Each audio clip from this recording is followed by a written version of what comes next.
시청자 여러분 안녕하십니까. 시사토론텐 정병준입니다. 올해 들어 첫 번째 시간인데요. 올해는 80년 5.18이 40주년 되는 해입니다. 지난 40년 동안 80년 5.18에 대한 참 많은 얘기들이 이어져 왔는데요. 그렇다면 5.18 이후에 태어난 청년 세대들은 5.18에 대해서 어떤 생각을 하고 있을까요? 이 청년들이 앞으로 5.18을 기억하고 또 그 정신을 이어가야 할 주체들이기도 합니다. 시사토론텐 오늘은 5.18 40주년을 맞아서 5.18에 대한 청년들의 얘기를 듣는 시간 마련했습니다. 광주 지역에서 활동하고 있는 30대 2명, 20대 2명 이렇게 네 분의 청년을 초대했습니다. 오늘 토론 함께해 주실 분들 소개해드리겠습니다. 문정은 광주 청년센터 더숲 센터장 나오셨습니다. 네, 안녕하십니까? 안녕하세요. 김꽃비 광주 공공정책 플랫폼 광주로 청년이사 나오셨습니다. 안녕하십니까? 광주 청년유니온의 김설 위원장 나오셨습니다. 네, 안녕하십니까? 안녕하십니까? SNS에서 광주의 5월을 기억해 주세요. 이런 홈페이지를 운영하고 계신 분입니다. 김동규 씨 나오셨습니다. 네, 안녕하세요. 자, 5월을 겪지 않는 청년들. 사실은 5월을 직접 겪은 사람들 많은 5.18에 대한 그런 심상을 가지고 있는데 5월을 직접 겪지 않은 청년들은 5.18 40주년에 대해서 어떤 의미를 가지고 있을까요? 먼저 우리 문정은 센터장 얘기를 좀 들어볼까요? 네, 40년이라는 시간이 흐른 5.18을 이렇게 지켜볼 때 지난해 이제 대통령이 참석했었던 기념식이 화제가 됐었는데요. 청년들 입장에서는 40년이라는 시간이 흘렀지만 왜 대통령이 참석하는 국가 기념 행사가 이렇게까지 이슈가 될지에 대한 궁금증들이 좀 있었던 것 같고요. 또 한편에서는 40년이 지난 역사적인 사건이지만 여전히 진상규명위원회라거나 진실규명이라고 하는 게 중요한 화두가 되어 있는 상황에 대해서 의구심도 좀 있었던 것 같습니다. 또 한편으로는 그 광주에서 있었던 세계 수영선수권 대회 같은 경우에 유명 그룹이었던 BTS가 참석하면서 광주라고 하는 도시에 대한 것들이 전 세계적으로 알려지면서 40년을 맞이한 5.18에 대한 좀 다른 측면에서의 관심들이 많이 이렇게 생겼다라고 볼 수 있겠습니다.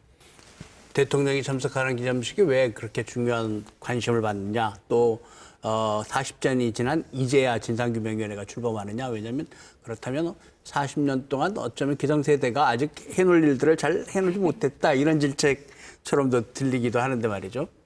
네, 그렇다면 과연 이 우리 청년 세대들 5.18에 대해서 어떤 얘기를 하고 싶은지 5.18에 대한 얘기들 한번 하나하나 풀어가 보도록 하겠습니다. 먼저 우리 김꽃비 청년이사부터 시작해 볼까요? 네, 많은 청년분들이 사실 5.18을 떠올리면 어떤 무거움이나 어려움을 먼저 느끼시는 것 같습니다. 상대적으로 굉장히 많은 관심을 가지고 있는 저 같은 경우에도 이제 광주 5월에 대해서 이야기할 때면 그 시절을 직접 겪지 않은 내가 과연 이런 의견을 낼 자격이 있을까? 이런 자기 검열을 끊임없이 하게 되는데요. 근데 저는 다시 생각해 보면 지금 40주년을 맞이하는 이 5.18이 그동안 어떤 청년 주체들의 이야기를 듣는 자리를 가진 적이 있었는지, 청년들이 주체적으로 어떤 5.18에 대해서 의견을 낼 수 있는 자리가 있었는지, 이런 부분에 대해서 조금 질문을 던져보는 시점이 아닌가 하는 생각을 하고 있습니다. 그동안에 청년들이 5.18에 대해서 얘기할 수 있는 어떤 공식적인 자리가 한 번도 없었습니까? 그런가요? 있기는 있었겠죠. 네, 참여하는 자리는 있었지만 주체적으로 이제 이끌어가는 자리는 사실 없었던 것 같습니다. 그래요. 오늘 KBS가 마련한 시사토론텐 자리가 앞으로 청년들의 참여를 더 늘릴 수 있는 좋은 계기가 됐으면 좋겠습니다. 우리 김동규 씨께서는 광주의 5월을 기억해 주세요, 이런 SNS의 페이지를 운영하고 있는데 이 페이지에 대한 얘기는 조금 이따 자세히 듣기로 하고요. 일단 5.18에 대해서 어떤 생각을 갖고 있는지 얘기를 듣고 가겠습니다. 네, 저는 2014년부터 페이스북에서 광주의 5월을 기억해 주세요 라는 이름의 페이지를 운영하면서 이제 온라인상에서 5.18에 대한 왜곡들에 맞서서 다양한 이야기들을 해왔습니다. 최근에 5.18에 대한 왜곡들이나 가짜 뉴스들이 굉장히 많이 확산되고 있는데요. 저는 이런 것들을 보면서 이것들을 바로잡아야겠다, 이런 활동들을 해야겠다 생각을 해왔고요. 특히 이번 토론회에 참석하면서는 5.18의 의미에 대해서 다시 한번 고민하는 계기가 되었던 것 같습니다. 5.18이라는 사건이 굉장히 아프고 힘든 일이었지만 사실 그 5.18이라는 사건이 큰 의미를 가질 수 있었던 것은 마지막까지 이렇게 도청을 지켰던 분들이 계셨기 때문에 5.18이 좀 큰 의미를 가질 수 있었다고 보는데요. 그래서 그런 5.18의 정신이나 그런 것들을 좀 다시 한번 청년으로서도 고민해보는 계기가 되었고요. 네, 그래서 5.18에 대해서 다시 한번 생각해보게 되었습니다. 네. 김소리 위원장 5.18에 대해서 어떤 생각하고 있습니까? 네, 앞서서 두 분께서도 말씀해 주셨는데요. 5.18이라고 하는 주제가 너무나도 무겁다. 그 무겁다라고 하는 주제를 앞두고 제가 무슨 얘기를 할 수 있을까 고민이 참 많이 들었습니다. 40년이라고 하는 시간, 그 시간을 어떻게 연결할 것인가? 그리고 그 연결을 넘어서서 이어나가서 어떻게 해석하고 적극적으로 행동할 것인가? 라고 하는 고민 앞에 저는 서 있다라고 생각을 하고요. 크게 두 가지를 좀 주장하고 싶습니다. 일단 다양성이 사라진 지금 광주의 정치의 모습, 그리고 국가폭력이라고 하는 것이 사라졌다라고 하는 말들 속에서 일상 속으로 스며든 어떤 수많은 일상 속의 폭력은 여전히 존재하고 있다. 그것에 우리는 저항해야 한다. 그것이 5월의 정신이고 그 5.18의 정신을 40년이라고 하는 시간을 넘어서서 우리가 이어가야 한다라고 하는 얘기를 가장 이야기하고 싶은 어떤 주제인 것 같기도 합니다. 네. 네. 문정훈 센터장 얘기 마저 듣고 가겠습니다. 네, 사실 이제 5.18이라고 하면은 요즘 젊은 사람들은 교과서에서 여느 역사 사실들과 똑같은 수준으로 한 줄 적혀 있는 그런 사실로만 받아들이기 십상이고, 그리고 5.18 관련해서도 사실은 과거에 무슨 일이 있었다 보다는 현재 그러면 광주 5월 정신이라고 하는 게 어떻게 계승되고 있느냐가 좀 더 초점이 돼야 되는데 그 부분이 좀 이야기가 많이 안 됐던 것 같아요. 과거에 이런 역사적 사실이 있었고 지금 진실이 규명되지 않아서 이런 일이 있다는 것까지는 알겠는데 그러면 지금을 살아가는 젊은이들에게 광주 5월 정신이라고 하는 게 무엇을 이야기하고 무엇을 또 역할해야 되는지에 대해서는 좀 이야기가 더 많이 필요한 것 같아서 오늘은 좀 그 부분에 대한 이야기를 좀 중점적으로 나눠보고 싶습니다. 네.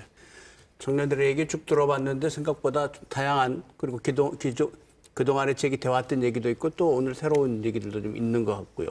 얘기가 좀 기대가 되는데 차근차근 얘기들 좀 진행해 가보죠.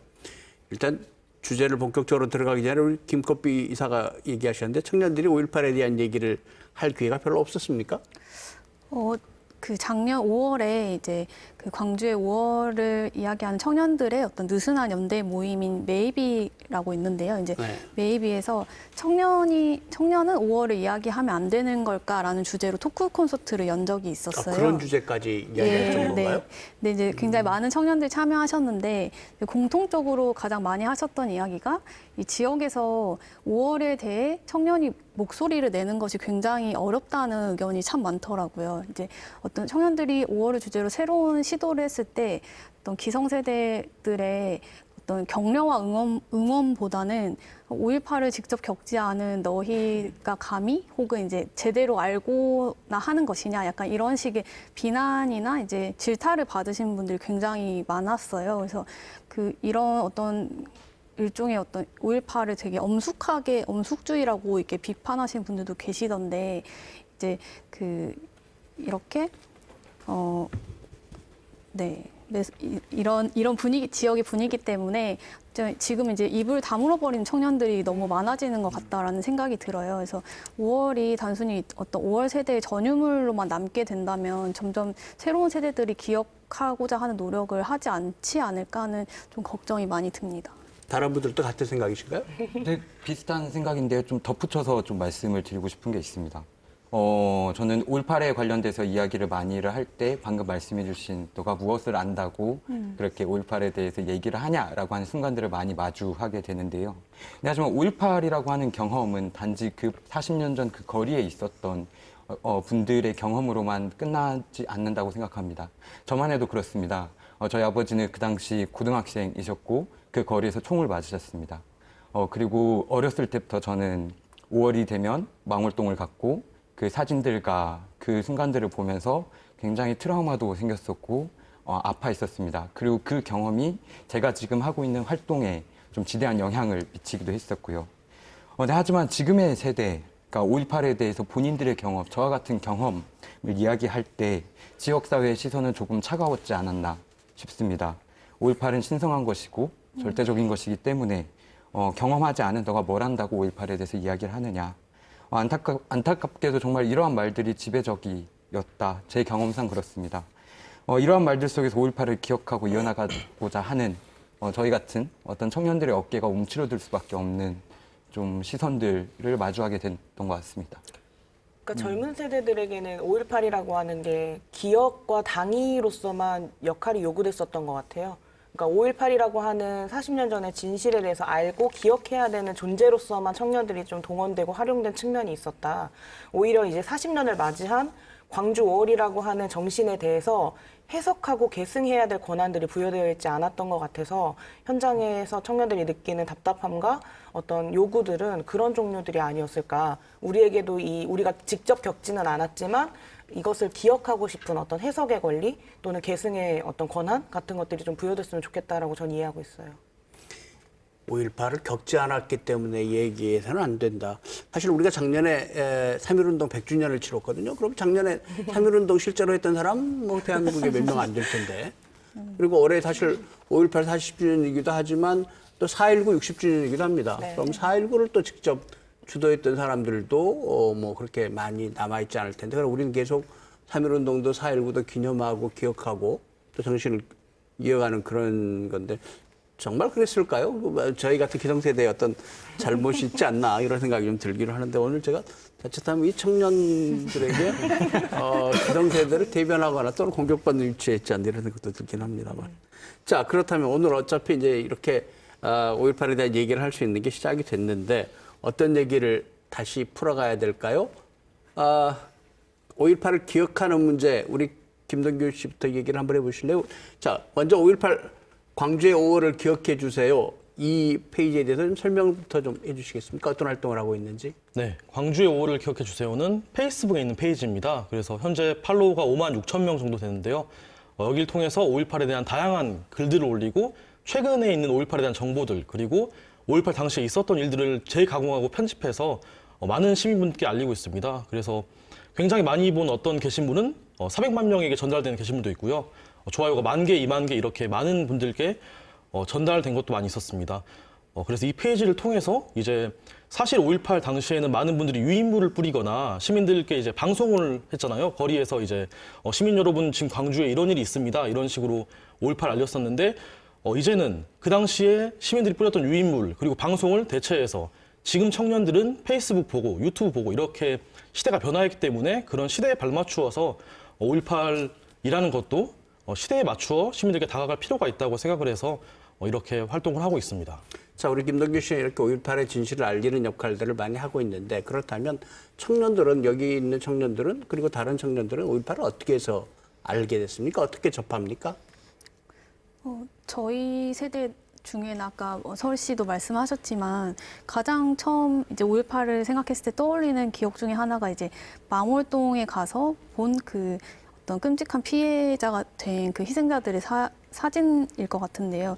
그래서 저는 근데 저희 세대들이랑 이야기를 해봤을 때 이 어떤 충격 때문에 성인이 될 때까지 5.18을 제대로 마주하기를 조금 회피했다는 청년들을 굉장히 많이 만났어요. 그래서 그런 이유에서도 좀 그 아이들에게 5.18을 알리는 그런 교육 방법에서도 좀 많은 변화가 필요하지 않은가 싶고요. 그런 의미에서 청년들이 최근에 이제 시도하고 있는 다양한 어떤 그 새로운 콘텐츠들이 조금 앞으로는 좀 중요해지지 않을까 그런 생각을 하고 있습니다. 5.18 국립묘지 현장에 가서 5.18을 이렇게 정서적으로 감성적으로 체감하는 최초의 사건이 된다 이런 얘기는 누구랑 같이 갑니까? 맨 처음에는? 부모님하고 같이 갑니까? 네, 부모님 아니면 학교에서 단체. 광주 단체로 지역 가기도 하고. 네. 같은 경우에는 좀 특성이 있는 것 같아요. 네. 계기 교육 같은 거를 광주 지역 청소년들은 이제 학교를 졸업하기 전에 꼭 1회 이상은 받게 되는 것 같고 그리고 거리 곳곳이 이제 광주 5월의 기업들로 좀 가득 차 있잖아요. 네. 그러니까 자연스럽게 만나는 것 같은데 사실 저는 최근에 이제 BTS라고 하는 그 유명 아이돌이 그 노래 가사 속에서 적었었던 062, 5.18 뭐 이런 대목이 있잖아요. 그런 대목들 때문에 전 세계 젊은 그 청년들이 네. 광주라는 도시와 광주 5.18을 알게 됐다라는 게 굉장히 새롭게 느껴졌어요. 그러니까 저만 하더라도 이제 교과서에서 배우거나 선생님들 교육을 통해서 접했었는데 요즘에 5.18을 어떻게 알게 됐냐고 물어보면은 BTS라거나 아니면은 뭐 소년이 온다라는 소설책이라거나 아니면 영화, 택시 드라이버, 운전사 이런 영화들로 인한 매체에 대해서 알게 되는 경우도 있고 최근에 좀 독특했던 거는 그 전두환 전 대통령이 TV에 많이 나오잖아요. 그러니까 여전히 이제 건강하게 골프를 치시거나 막 이런 것들 접하면서 네. 역으로 왜 저 사람이 저렇게 문제가 되냐라는 것 때문에 5.18을 알게 된 분들도 네. 온라인에서 제가 많이 확인했던 것 같아요. 네.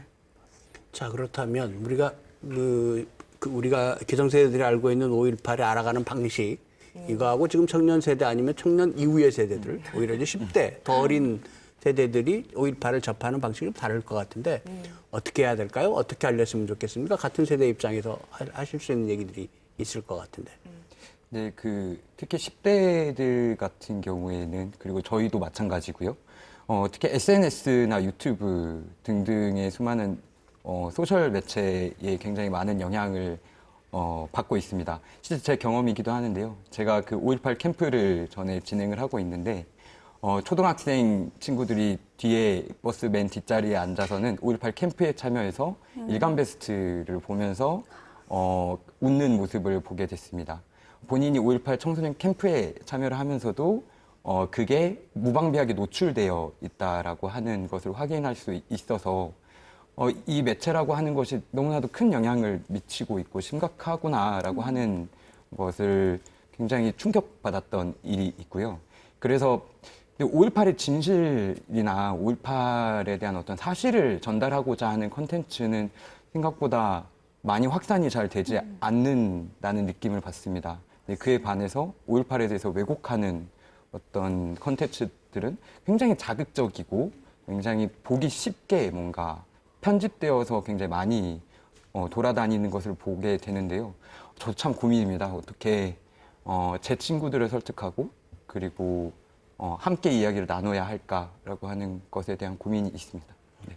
대표적인 게 그 김동규 씨가 운영했던 그 5월을 기억해 주세요라는 페이지였던 것 같아요. 그러니까 젊은 사람들은 신뢰할 만한 자기 또래의 어떤 유명인들의 어떤 발언 또는 그런 운영하는 온라인 컨텐츠를 통해서 본인이 굉장히 균형 잡힌 정보를 가지고 있다라고 하는 걸 확인하고 싶어 하는 것 같고, 과거에 이제 기성세대나 우리 선배 세대들 같은 경우에는 이제 운동이라고 하는 공간이나 정리된 텍스트나 이런 것들을 통해서 이제 끔찍한 진실 같은 것들을 알게 됐잖아요. 근데 요즘 젊은 사람들은 그 신뢰할 만한 매체에 대한 기존 언론에 대해서도 신뢰도가 낮기 때문에 본인들이 굉장히 정보를 취합해서 그것을 판단하려고 하는 특성들이 있었던 것 같아서 그 페이지가 굉장히 호응을 얻었던 게 아닐까라고 생각했었어요.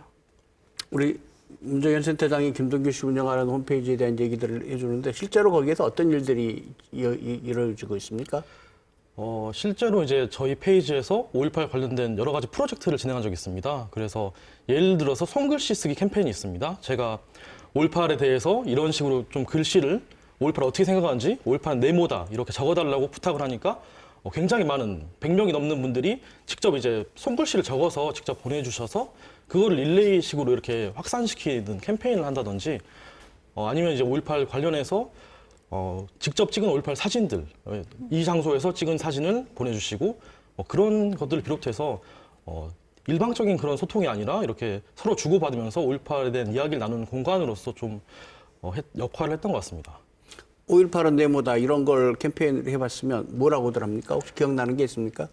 굉장히 많아가지고 제가 기억은 잘 안 나는데 예를 들어서 제가 광주의 5월을 기억해 주세요라는 이런 페이지 이름이 있는데 그걸로 이제 삼행시를 짓는 겁니다. 그래서 광주는 사실은 5월에 이런 일이 있었고 우리가 꼭 기억해야 할 역사고 절대 잊어서 안 된다. 이런 식으로 하는 것도 있었고 광주는 뭐 주먹밥이다부터 시작해서 5.18의 다양한 정신들을 재치 있게 말씀해 주신 분들이 많았던 것 같습니다.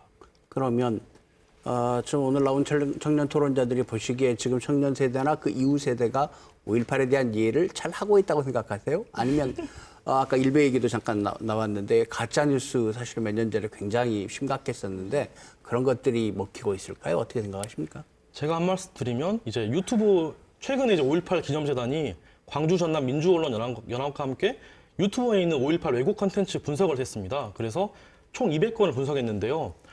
그중 98건, 절반 정도가 2019년도에 업로드 되었습니다. 그리고 이 중에 조회수가 얼마나 되냐면요.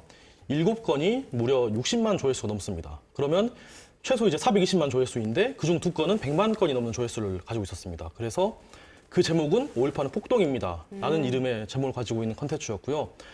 그렇게 98건이라는 것은 3일에 한 건씩 5.18 외국 콘텐츠들이 올라오고 있고 그 내용을 분석하니까 아까 말씀드렸던 7개의 컨텐츠로만 500만 명, 그리고 나머지 컨텐츠를 합사하면 1000만 명 가까운 분들이 5.18에 대한 왜곡을 접하고 있는데요. 그에 반해서 5.18에 대한 이런 5.18의 올바른 진실을 알리는 컨텐츠들은 언론사에서 산발적으로 이렇게 만들어서 하나하나씩 올리는 건 있지만 좀 전문적으로 5.18 말을 다루는 그런 유튜브 매체는 없는 상황이어서 최근에 많은 청소년들이 이제 유튜브를 통해서 정보를 접하고 있는 시대가 되었는데 굉장히 우려스러운 지점이 아닐 수 없다고 생각하고 있습니다. 아니 그러면 이거 말도 안 되는 얘기인데 SNS 상에서 5.18의 진실과 5.18의 가짜 뉴스가 경쟁하면 5.18 가짜 뉴스가 이기고 있다는 얘기입니까 지금? 네, 엄청나게 압도적으로 이기고 있습니다. 압도적으로 조회수가 이기고 이제 있다. 배나 차이가 나고 있기 정보의 때문에. 양부터 너무 차이가 많이 나는 것 같아요. 그게 좀 안타까운 것 같아요. 그 실제 온라인 그 공간 자체에서 뭐 이긴다 진다라는 표현을 쓰셨는데 그 정보의 양 자체도 그렇고요, 퀄리티도 그렇고요, 가장 중요한 지속성, 꾸준하게 그 매체를 신뢰할 만한 요소들을 갖춘 가짜뉴스 그 컨텐츠들이 너무 난무하고 있다라는 게 핵심이고 5.18 정신이나 5.18에 대해서 훼손하고자 하는 사람들은 계속 늘어나고 있는데 이것을 지키고 계속적으로 안정적인 정보를 내보내려고 하는 것들에 대한 신뢰도는 계속 낮아지고 있다라는 느낌을 저도 많이 받았어요. 네.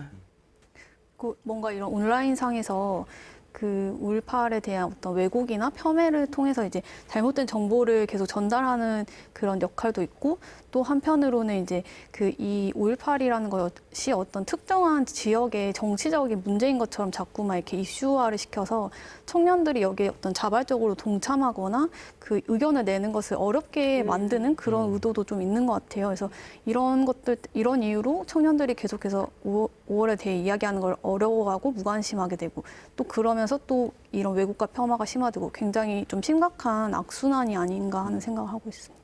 저는 이것이 굉장히 중요하고 위험하다고 생각하는 게 사실 5.18 민주화운동 기념일은 국가기념일이잖아요. 그런데도 이게 정부라고 하는 굉장히 높은 신뢰를 가지고 있는 집단이 하는 공식 행사와 이 역사적 진실인데도 불구하고 이것이 훼손된다라고 하는 것이 주는 그 청년과 시민들에 대한 불안감 같은 거 있잖아요. 아, 이거 자체도 진실이 아닐 수 있다라고 하는 회의와 의구심을 지니게 만든 것 자체가 굉장히 좀 위험하다라는 생각을 많이 했고요. 그것을 집요하게 계속 파헤치고 또 어떤 저작물을 통해서 그 얼마 전에 전두환 씨 회고록 같은 것들도 굉장히 논쟁적이었잖아요. 그런 것으로 이 사건이 굉장히 여전히 논쟁적이고 정리되지 않은 문제라고 하는 것 자체가 굉장히 5.18로서는 큰 도전이라는 생각을 하게 됐어요. 네. 김현재. 네, 저는 이 왜곡과 폄하라고 하는 것이 너무나도 분명한 목적의식을 갖고 있기 때문에 이 힘이 있다라고 생각을 합니다. 근데 그에 반해서 5.18을 진실을 알리고 그것에 대해서 이야기를 하고자 하는 이들은 너무나도 많은 시간 속에서 너무나도 지쳐버렸다라고 하는 느낌을 받기도 하는데요. 이것은 지금의 SNS를 이용하고 그리고 그것을 소비하는 어떤 문화와 함께 겹쳐져서 쉽고 자극적이고 그리고 너무나도 감추어져 있던 진실을 뭔가 발견하는 듯한 굉장히 큰 호기심을 부여함으로써 그 어떤 파급력은 굉장히 크게 지금 다가오고 있는 것 같습니다. 그렇다면 5.18의 진실을 밝혀서 알리는 일이 굉장히 중요할 텐데 올해 이제 우리 모두 잘 아는 것처럼 국가진상조사위원회가 출범했잖아요. 네. 올해 광주 와서 이제 활동을 시작했는데 이런 식의 방법으로 진실이 드러날 수 있을까요? 그 외에 뭐 더 해야 되는 일이 있나요? 어떤 생각들을 하고 계십니까? 진실 자체는 이제 진상규명위원회 출범 자체도 사실은 좀 늦었어요. 늦었는데도 불구하고 이제 해야 될 역할은 명확하게 있는데 진상조사위원회 자체로 할 수 있는 역할은 사실 명확하다고 보거든요. 그러니까 한계가 있는 위원회 활동이기 때문에 사실은 이제 5.18 재단이라거나 5.18을 중심적으로 주제로 가지고 있는 다양한 이제 공적 기관들이 5.18에 대한 진실 그리고 시민적 인식에 대한 어떤 재인식 같은 것들 할 수 있도록 좀 역할을 더 적극적으로 해야 될 것 같아요. 그러니까 진실과 진상 규명은 당연히 진행돼야 될 것이기 때문에 진실과 진상이 규명됐다고 해서 이제 모든 것이 다 해소되는 것은 아니잖아요. 그래서 진실과 진상이 규명될 수 있는데 온 총력을 좀 다 기울여가지고 5.18이라고 하는 그 시간 동안 어떤 일이 있었고 지금 논쟁이 되고 있는 지점들이 명확히 정리돼야 되는 지점들이 있을 것 같고요. 그 지만원 씨나 이런 분들이 하고 있는 주장들이 정말 사실은 황당무계한 주장들이 많고 얼마 전에 김군이라고 하는 영화 같은 것들도 보면 사실 이제 전혀 닮지 않은 얼굴에 있는 두 사람을 어거지로 매칭시키잖아요. 근데 이런 것들에 대해서 믿고 싶은 것만 믿는 사람들도 여전히 존재하는 거죠. 그러니까 그런 부분들을 좀 더 적극적으로 해야 될 것 같아요. 진상규명위원회 가지고만 되진 않을 것 같아요. 네, 맞습니다. 진상규명과 책임자 처벌이라고 하는 과정으로서 그쳐서는 절대 안 될 거라고 생각을 하고요. 독일의 반나치 법안 아실 거라고 생각합니다. 죽기 전까지 당신을 법정에 세우겠다라고 하는 모토로 74년이 지난 2차 세계대전의 전범자들을 법정에 세우고 있습니다. 저는 독일 그뿐만이 아니고 그 전범자들뿐만이 아니라 나치의 상징을 사용하고 그리고 그 선전을 배포하는 그야말로 5.18을 왜곡하고 그 가짜뉴스를 배포하는 것으로 비유할 수 있겠는데요. 이러한 독일의 어떤 역사를 대처하는 방식, 그 방법을 적극적으로 검토해야 한다라고 생각합니다. 5.18과 관련된 그 전범자들에 대한 공소시효를 없애야 할 것이고요. 그리고 죽기 전까지 꼭 찾아서 법정에 세우겠다라고 하는 그리고 지금 방금 말씀해 주신 것 같은 다양한 것들에 대한 실제 법적인 처벌까지 이루어져야 이게 얼마나 큰 범법인지를 보여주어야 지금 전향적인 조치가 필요한 때가 아닌가 생각합니다. 네. 네, 이번에 5.18 진상규명위가 3년 시한으로 출범을 했는데 사실 5.18 진상이라는 게 사실은 큰 그림에서는 완성이 되어 있는데 그 군데군데 이제 구멍이 뚫린 곳이 있습니다. 그래서 예를 들어서 5.18 실종자 문제. 지금 240명이 넘는 시민들이 1980년 5월 그 열흘간에 온데간데 없이 사라졌는데 우리는 그들이 어디에 있는지 지금 찾지 못하고 있습니다. 그래서 그러한 문제를 비롯해서 5.18 진상규명위가 이렇게 메꿔야 할, 찾아야 할 퍼즐 조각들이 굉장히 많다고 생각하고 있습니다. 다만 저도 이제 다른 데 있어서는 두 분과 같은 의견인 게 진상규명위가 출범은 했지만 사실 그 진상은 명확하게 나와 있고 그래서 지만원이나 이런 5.18을 왜곡하는 세력들의 주장은 이미 현재까지 나와 있는 사료만 가지고 전부 다 반박을 할 수 있는 내용들이고 그래서 저는 진상규명위와 별개로 이들에 대한 처벌을 다시 고민하기 위한 노력이 5.18 40주년을 맞이해서 새롭게 필요하다고 생각이 드는데요. 얼마 전에 보니까 이제 나치 얘기를 하셨는데 유대인 묘지가 있습니다. 나치에게 학살당한 유대인 묘지에 누가 하켄크로이츠 나치의 상징을 이렇게 낙서를 해놓은 일이 있었는데 100년 뒤에도 200년 뒤에도 5.18을 왜곡하고 폄훼하는 사람이 있을 수 있습니다. 하지만 중요한 것은 그런 사람이 존재한다고 해도 우리가 그들을 어떻게 처벌하고 어떻게 대처하고 그들에게 어떻게 맞서 나갈 것인지 국가가 어떻게 제도를 정비할 것인지에 달려있는 게 아닌가 이렇게 저는 의견 드리겠습니다. 네, 5.18의 진실을 밝히고 알리는 문제에 대한 토론은 이 정도로 우선 좀 정리를 하고요.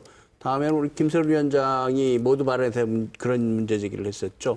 국가폭력은 없어졌다고 하지만 일상의 폭력으로 스며들어간 거 아니냐 이런 얘기를 했는데 굉장히 중요한 얘기라고 생각합니다. 일단 김 위원장 얘기를 좀 더 듣죠. 네, 아까 처음에 모두 발언에 말씀드렸던 것 같은데요. 두 가지 이야기입니다. 국가폭력에 대한 이야기고요. 그리고 민주주의에 대한 이야기입니다. 지금 너무나도 쉽게 많은 사람들이 민주화가 이루어졌다라고 표현을 하고요. 국가폭력이 사라졌다고 말을 합니다. 근데 그 국가폭력이라고 하는 그 이름은 저는 그 이름만 달라졌고 교묘하게 일상 속으로 스며들어 왔다라고 생각을 하는데요. 예를 들면 다음과 같습니다. 작년에 일터에서 죽은 김용균 씨를 기억하실 겁니다. 그리고 광주 키어문화축제를 기억하실 겁니다. 그리고 수많은 장소에서 수많은 일상에서 벌어지는 직장 내 갑질 등등 말하면 끝도 없이 나열할 수 있는 우리의 일상 속에서 벌어지는 그 폭력들은 너무나도 교묘하고 다른 이름으로 우리의 일상을 괴롭히고 있습니다. 그렇다면 국가폭력이라고 하는 거시적 어떤 폭력에 우리가 저항을 했다라고 한다면 지금의 40년이 지난 지금은 우리가 일상을 살아가고 있는 그 일상이 어떻게 더 행복하게 될 것인가, 그리고 우리가 동등한 시민이라고 생각을 했으나 알고 보니 동등한 시민이 아니었던 성소수자, 난민, 이주민, 그리고 비정규직 청년들, 이들의 권리는 어떻게 보장할 것인가에 대한 토론과 논의 그리고 활동들은 조금 아쉬운 점이 있습니다. 그리고 다음으로 절차적 민주주의, 정치적 민주주의라고 하는데요. 우리의 삶을 지대하게 결정하는 것은 정치라고 저는 생각을 합니다. 근데 광주시 의회만 생각을 해도 그렇습니다. 민주당으로 21석으로 알고 있고요. 정의당으로 1석, 이렇게 22석이 있는데 그 안에는 성소수자는 없습니다. 그리고 이주민도 없고요. 시민들의 얼굴을 닮은 어떤 의회라고 하는 것이 언제쯤 가능할까? 과연 지금의 의회의 모습이라고 하는 것이 40년 전 광주 시민들이 주장했던 의회의 모습인가라고 하는 것에 있어서 굉장히 유감과 어떤 문제의식을 가지고 있다 말씀드리고 싶습니다. 오늘 모인 분들이 사실 세대로는 20대에서 30대에 뭐 이런 공통점이 있지만 사실 일하는 분야는 각각 다른 분들인데 같은 생각들을 갖고 계십니까? 이제 좀 말씀하신 거에서 좁은 주제를 하나 말씀드리면 이제 방금 퀴어 문화 축제도 얘기하셨는데요. 이전에 이제 그 청년들 사이에서 사실 그 굉장히 이슈가 됐던 것 중에 하나가 이제 금남로에서 물총 축제를 진행하는 것에 대한 되게 이렇게 찬반이 거셌잖아요. 근데 이것이 어떤 그 지역 사회 내에서 금남로라는 공간이 물총 축제라는 것을 진행하기에 적합한 장소인가 이런 그 어떤 토론의 자리가 이렇게 만들어진 것이 아니고 뭔가 이렇게 분위기가 이 성스러운 금남로에서 총을 소재로 한 어떤 축제가 열린다는 것은 절대 안 돼. 약간 이런 식으로 이제 안 된다는 분위기로 이렇게 딱 만들어져 버렸던 것 같아요. 근데 청년들의 입장에서는 이게 가능한지 혹은 이제 왜 안 된다면 왜 안 되는지 이런 것을 이야기할 수 있는 자리라도 있었어야 되는데 이미 이제 뭔가 안 된다. 청년들이 하는 축제였었는데 이제 안 된다는 이제 뭔가 지역사회 분위기가 있어버리고 근데 뭐 퀴어 문화 축제도 마찬가지고 해서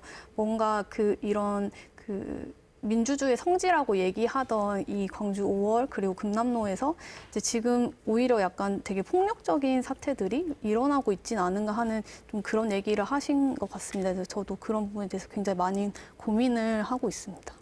그러니까 쉽게 얘기하면은 민주화, 인권, 평화의 도시 광주라고 많이 부르잖아요. 그리고 이제 40주년 5월을 맞이하면서 광주라고 하는 도시에 대해서 다른 도시에 사는 시민들은 어떤 기대를 하고 광주에 올까라는 질문을 해보는 거예요.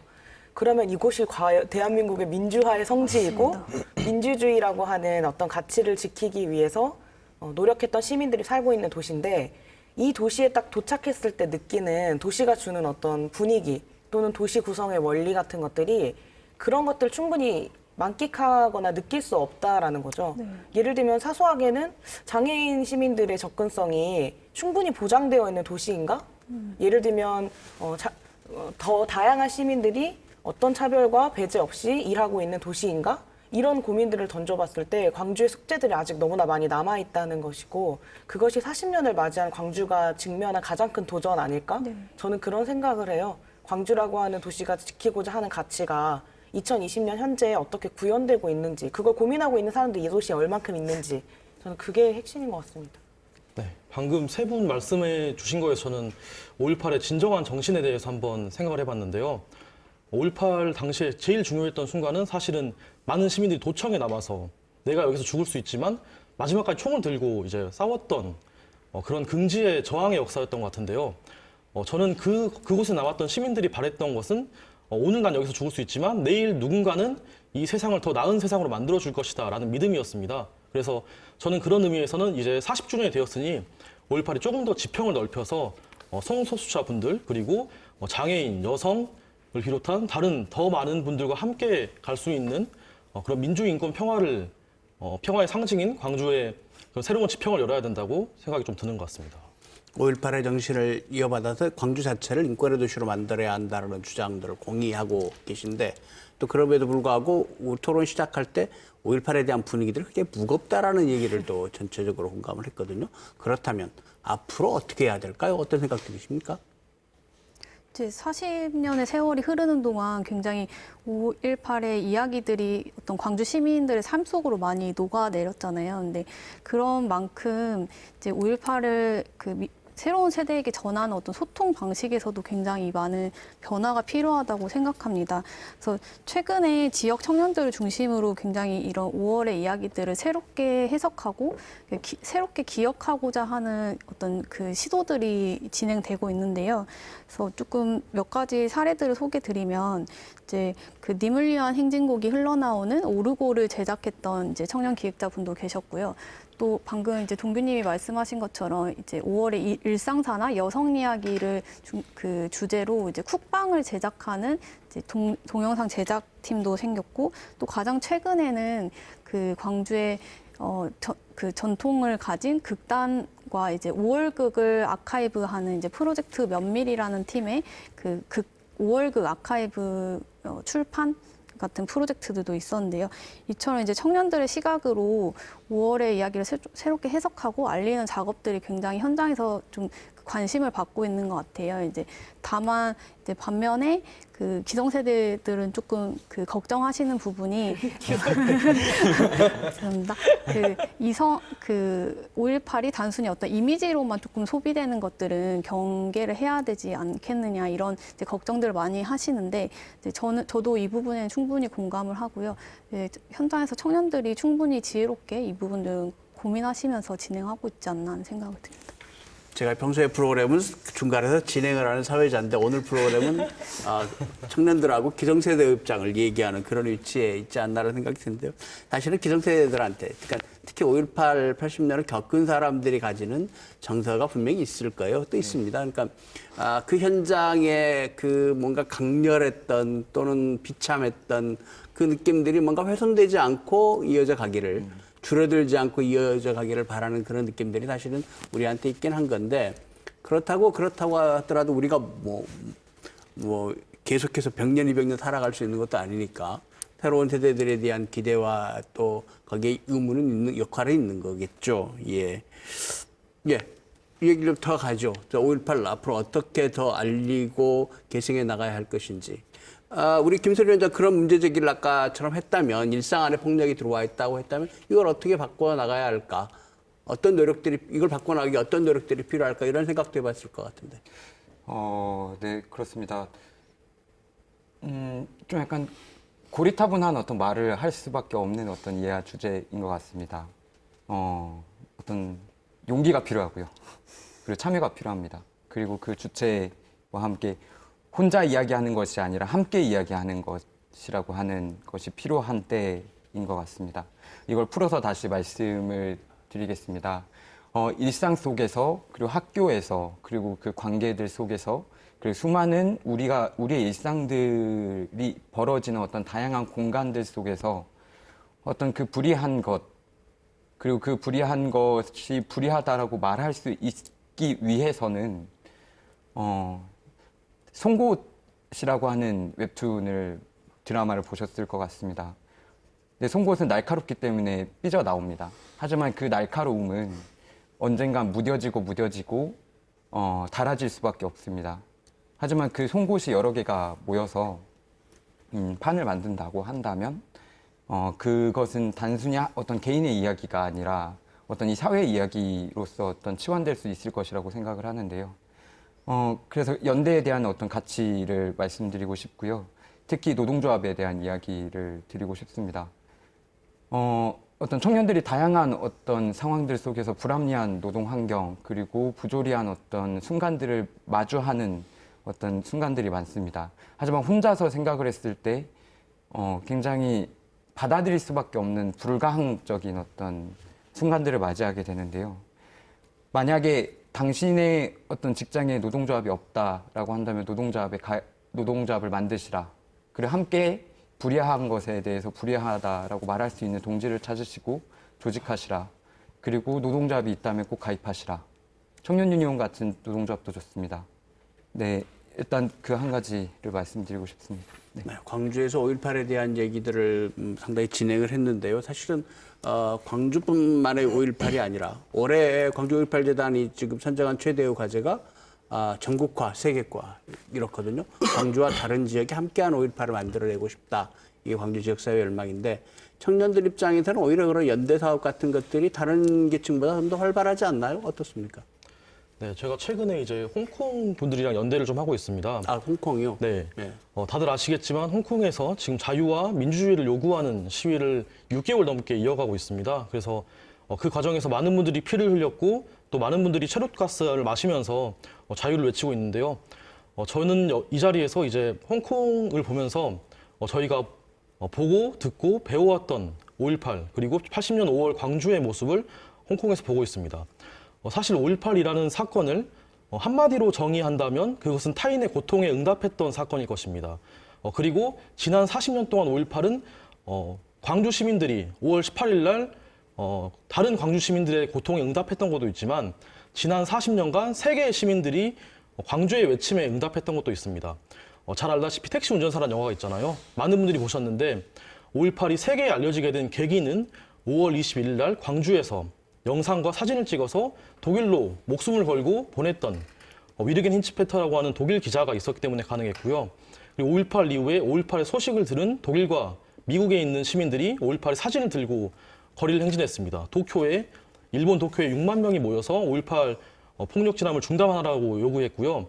일본의 인권작가 도미야마 다이코 씨는 눈물을 흘리면서 광주의 이런 모습들을 그렸습니다. 그리고 지난 40년간 수많은 연대가 있었기 때문에 지금의 5.18이 있을 수 있었습니다. 저희는 지금까지 많은 연대와 이런 고통에 대한 응답을 받아왔습니다. 그래서 이제 우리가 지난 40년 전에 보았던 광주의 모습을 홍콩에서 보고 있기 때문에 저희는 이 홍콩의 외침에 이제 응답하고 우리가 지금까지 받아왔던 따뜻했던 그 연대의 가치를 돌려줘야 한다고 생각하고 있습니다. 네. 홍콩에 대해서 좀 더 구체적으로 어떤 진행을 하고 있는 게 있습니까? 우리 김동규 씨? 최근에 이제 한국에 있는 대학생들이 레논 벽이라고 해서 홍콩에 연대한다는 그런 의사를 표시하는 대자보와 그리고 이렇게 전지를 붙인 이후에 포스트잇에 이제 메시지를 적어서 붙이는 활동들을 하고 있습니다. 그래서 함께 활동하는 분들과 함께 저희는 현수막에 이제 홍콩은 광주입니다라는 문구를 담아서 현수막을 게시를 했고요. 그리고 전남대학교 인문대학 후문 쪽에 레논 벽을 설치를 해서 이제 광주 역시 홍콩에 연대하고 있다는 것을 알렸습니다. 그리고 이어서 저희가 이제 홍콩 활동가분을 직접 초청을 해서 강연을 진행을 했는데 도중에 이제 장소가 바뀌긴 했지만 YMCA에서 40명 정도의 시민이 모인 가운데서 지금 홍콩이 어떤 상황에 있는지 그것을 직접 홍콩 활동가분께 듣는 시간을 가졌습니다. 그리고 다음으로는 이제 홍콩을 직접 방문해서 홍콩에 가서 이제 저희가 연대를 또 이어나가려고 좀 준비를 하고 있습니다. 홍콩을 직접 가셨어요? 네, 직접 이제 가려고 준비를 하고 있고요. 홍콩에 가서 이제 우리는 광주의 시민들이고 이제 광주에서 이런 일이 있었기 때문에 연대하러 왔다. 함께 하고 싶다. 이런 의사를 전달하고 홍콩 시민들을 광주로 초청하려고 하고 있습니다. 네. 사실은 그때 홍콩 문제가 한참 보도되고 할 때 군인이 건봉으로 경찰이 때리는 듯 5.18 때 있었던 그 비슷한 사진이 그대로 대조돼 가지고 이렇게 서기에 대해서 많은 관심을 끌기도 했었는데, 네, 그렇군요. 올해 그 5.18 전국화 세계와 관련해서 이제 고민해야 될 지점들은 좀 있는 것 같아요. 그러니까 5.18 기념재단 창립 선언문을 살펴보면 거기에 이런 표현들이 나오거든요. 그러니까 5월은 명예도 아니고 멍해다. 멍해다. 그리고 채권도 아니고 채무이고 희생과 봉사가 필요하다라는 표현들이 있으면서 5월은 광주의 것도 구속자, 부상자, 유가족 것들도 아니다라고 하면서 모두의 것이다라고 하는 이제 창립 선언문의 내용들이 있어요. 근데 그 대목에서 광주 5월이 바로 서야 전국화와 세계화가 가능하다라는 그런 어떤 예견 같은 것들도 94년 당시에 창립 선언문에 담겨 있거든요. 그러니까 여기서 저는 이제 광주 5월이 바로 서야 전국화와 세계화가 가능하다라는 표현들이 이제 나오는데 이 부분을 잘 이제 적극적으로 해석해 나가야 된다고 생각을 해요. 그러니까 우리가 이것들을 전국에 있는 시민들과 전 세계에 있는 시민들과 이 민주주의라고 하는 가치를 나누기 위해서는 광주라고 하는 도시의 운영 원리라거나 광주의 시민들의 삶 자체가 굉장히 더 많은 민주주의를 수용하고 이렇게 경험하면서 살아갈 수 있어야 되거든요. 그렇게 도시가 운영되고 있지 않고 시민들이 그런 걸 체감할 수 없는데 전국화하거나 세계화하기 어렵다라는 생각도 들고 동규 씨가 그 홍콩에 있는 시민들과 연대를 이야기했을 때 제가 언론에서 접했던 정보는 그 홍콩 시민을 초청해서 했었던 그 강연의 자체가 계속 장소를 바뀌면서 일종의 어떤 탄압 같은 것들이 있어가지고 강연 자체도 개최하기가 어려웠었던 그런 상황들을 저는 광주에서 맞이했었거든요. 그러니까 아직 좀 더 많은 숙제들이 남아있는 게 아닌가? 그런 생각이 좀 들어요.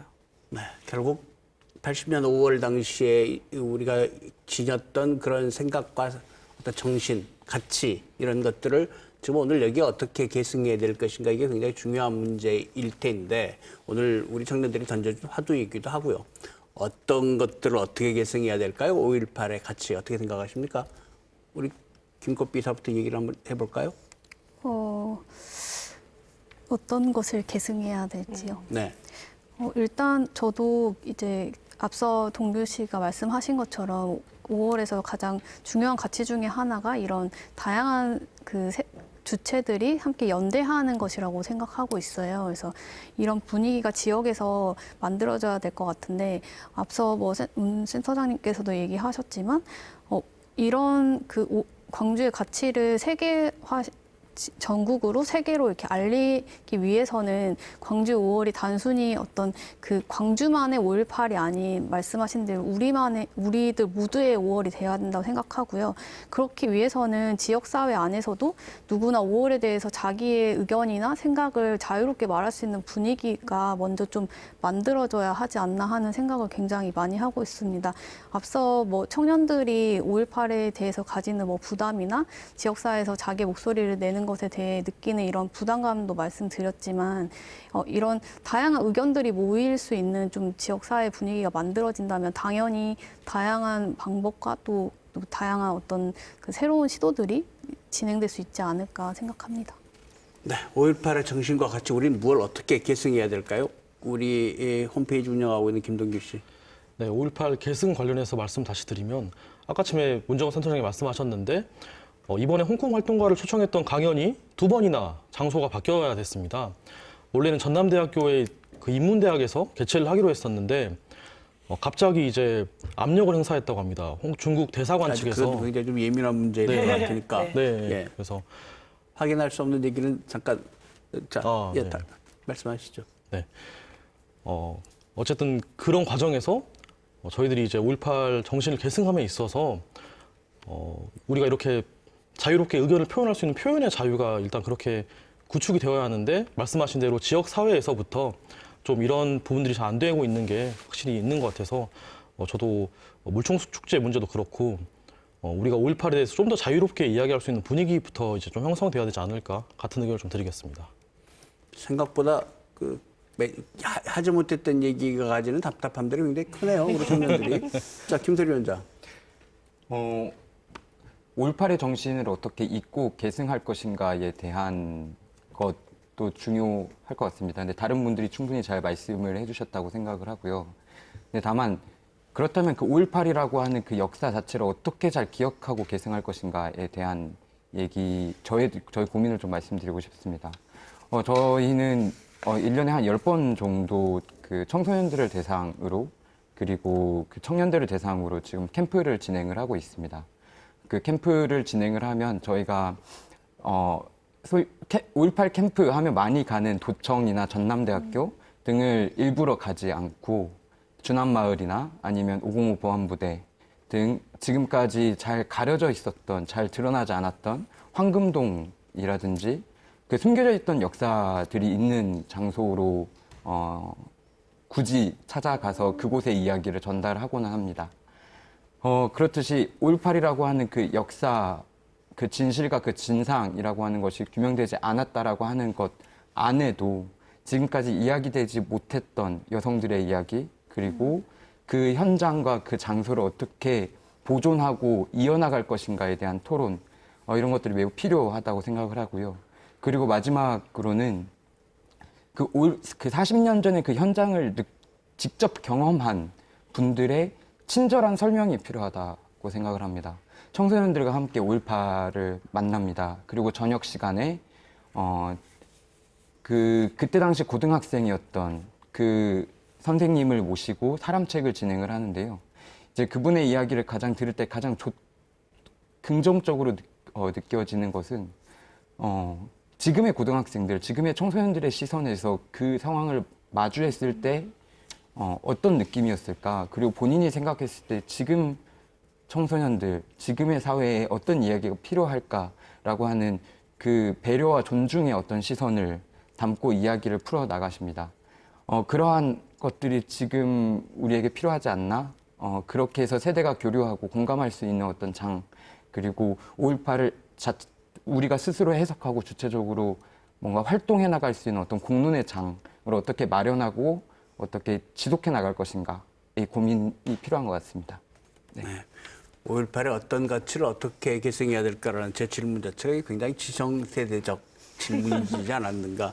답들이 훨씬 좀 다른데. 어디 우리 마지막으로 지금 토론 시간 2분 정도 남았습니다. 우리 문정현 센터장 한번 기대를 해볼까요? 5.18 정신이라고 하면 크게 이제 항쟁 정신이랑 대동 정신으로 이야기를 많이 했고, 시민들 스스로가 부당한 권력에서 스스로 맞설 힘을 만들어서 저항했었던 정신이 핵심이었다고 생각을 합니다. 그리고 그런 시민들이 스스로의 자치 공동체를 꾸려서 이 도시를 운영하고자 했었던 그런 기억들이 5.18에서 우리가 꼭 이어가야 할 계승 정신이라고 생각을 하는데요. 저는 여기에 더해서 5.18이 주는 진정한 가치는 민주와 인권이라고 하는 어떤 고유의 가치잖아요. 그 가치는 결국에 더 많은 민주주의와 더 넓은 민주주의를 추구해야 한다고 생각을 합니다. 그러려면 지금 다 포함하지 못하는 시민들의 더 많은 민주주의를 위해서 이 가치를 더욱더 넓게 펼쳐야 된다라는 이야기를 하고 싶고요. 그랬을 때 오늘 이제 많이 나왔던 우리 사회 약자들과 소수자에 대한 문제를 광주 5월 정신이 담아내지 못하면 40년 이후에 이 5월을 기억하고 있는 시민들과 젊은 세대는 지금보다 훨씬 현저히 더 줄어들지 않을까라는 생각이 들어서요. 더 많은 민주주의를 포함하는 5월 정신이 더 필요하다라는 말씀 드리고 싶습니다. 네. 아마 그동안에 우리 기성세대들이 특히 5월에 관계되시는 분들이 청년들한테 니네가 뭘 알아서 5.18을 얘기하느냐 이런 얘기를 하셨다고 하는데, 만약에 오늘 방송을 지켜보셨다면 청년들이 이해하고 있는 5.18의 깊이와 넓이에 대해서 다시 한번 생각하실 수 있는 그런 기회가 되지 않았나 생각합니다. 늦은 시간 함께해 주셔서 고맙습니다. 네. 감사합니다. 네, 올해 5.18 40주년을 맞이해서 많은 행사와 사업들이 지금 준비되고 있습니다. 그런데 정말 필요한 것은 그날의 정신을 지금 오늘 여기에 어떻게 되살리느냐 하는 걸 겁니다. 40년 전에 무엇을 했노라라고 내놓는 데 그치지 않고 우리는 지금 어떤 광주, 어떤 나라를 만들고 있는 것인지 다시 한번 심사숙고할 수 있는 그런 한 해가 됐으면 좋겠습니다. 그 고민 속에 오늘 청년들이 풀어내온 이 얘기들도 함께 담아갈 수 있었으면 좋겠습니다. 시사토론10 오늘 순서 여기서 마칩니다. 다음 주 이 시간에 다시 뵙겠습니다. 안녕히 계십시오.